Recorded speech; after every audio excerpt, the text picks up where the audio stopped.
आज से पूर्व मैंने तुम्हें इतना प्रसन्न कभी नहीं देखा गौरी। कदाचित ऐसा इसलिए देव, क्योंकि आज जो मैं अनुभव कर रही हूँ आज से पहले कभी नहीं किया। मेरी जीवन यात्रा का प्रत्येक क्षण, प्रत्येक स्मृति मेरे नेत्रों के समक्ष है और मैं इन सब के लिए बहुत आभारी भी हूँ। मौन क्यों हो गई? और कहो। मैं क्या बोलूं देव, मेरा तो सब कुछ आप ही से जुड़ा है। मेरा वर्तमान, भविष्य, भूत सब कुछ आप ही है। मैं तो मृत्यु लोक की एक साधारण निवासी थी, किंतु फिर एक दिन मैंने अपने जीवन का लक्ष्य पा लिया। आप तक पहुंचने का मार्ग, मेरे देव, मेरे सर्वस्व।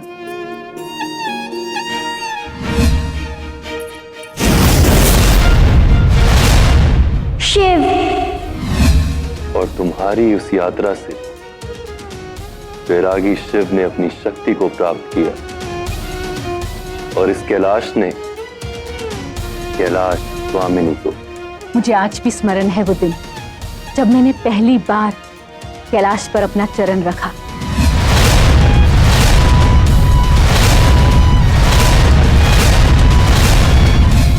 तब मुझे ऐसा प्रतीत हुआ था कि मेरे जीवन की सबसे महत्वपूर्ण यात्रा का तो अंत हो गया, किंतु फिर आपने वास्तविकता से मेरा परिचय करवाया कि अंत ही आरंभ है। आपने मुझे अनुभव करवाया कि एक नई यात्रा मेरी प्रतीक्षा कर रही है और इसी यात्रा के द्वारा मैंने नारी शक्ति को पहचाना।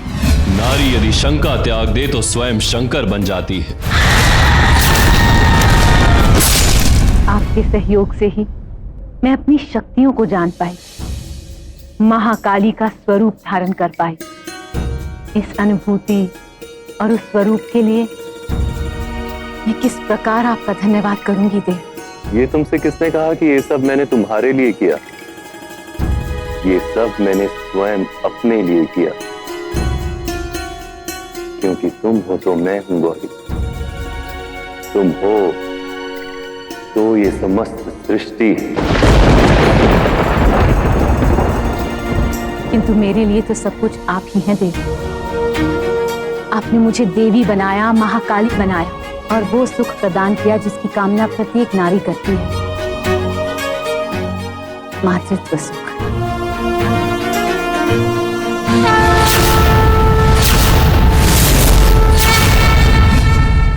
मैं इस हर्षोल्लास की अनुभूति को शब्दों में व्यक्त नहीं कर सकती देव। आज ऐसा लग रहा है जैसे मेरे मानव रूप से लेकर देवादिदेव महादेव तक की जीवन यात्रा का चक्र पूर्ण हो गया। एक देवी और महाकाली के रूप में मैं अब ये जान चुकी हूं कि समस्या चाहे जितनी भी जटिल क्यों ना हो, उसका समाधान अवश्य होता है।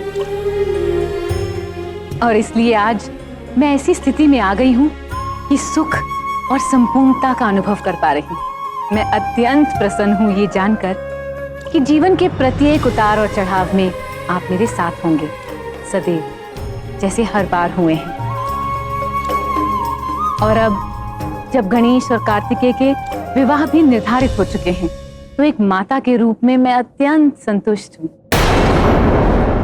किंतु अब मैं जानती हूं, एक देवी के रूप में, एक माता के रूप में और एक पत्नी के रूप में भी, कि मेरी संतानों के लिए भविष्य की गर्भ में अब केवल सुख है। एक नारी होने के अपने सभी कर्तव्यों को मैंने पूर्ण कर दिया है। ऐसा लग रहा है कि मेरी सभी कामनाओं की पूर्ति हो गई और अब मैं संतुष्ट हूं।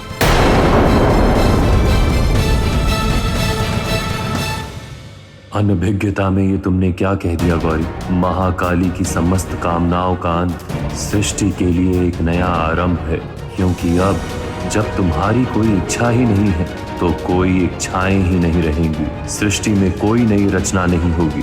तुमने अंत के काल चक्र को आरंभ कर दिया है, समस्त सृष्टि के अंत को, और इस बार कोई नहीं बचेगा।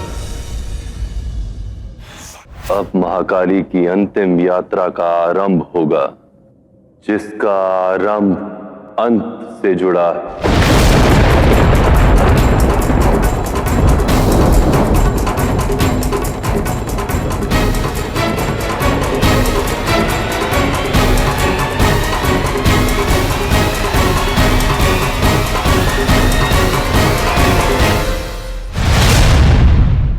महाकाली की घोषणा से उनकी समस्त कामनाओं का अंत हो गया है महादेव।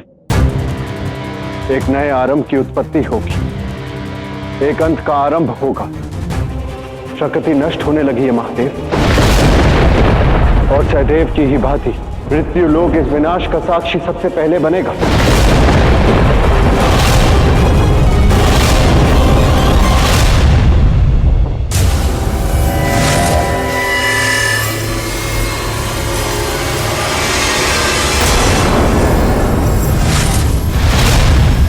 ये कैसा विचित्र संकेत है गुरुदेव? आने वाले भविष्य में क्या होगा? पता नहीं। मैंने भी इससे पूर्व ऐसी ग्रह दशा कभी नहीं देखी। ऐसा प्रतीत होता है जैसे काल चक्र अंत की ओर अग्रसर है। क्या किसी अनिष्ट के आने का संकेत है गुरुदेव? अनिष्ट तो आने वाला है, पर वो अनिष्ट कितना बड़ा होगा और कब आएगा, इसका पता लगाने का उपाय दिखाई नहीं दे रहा है।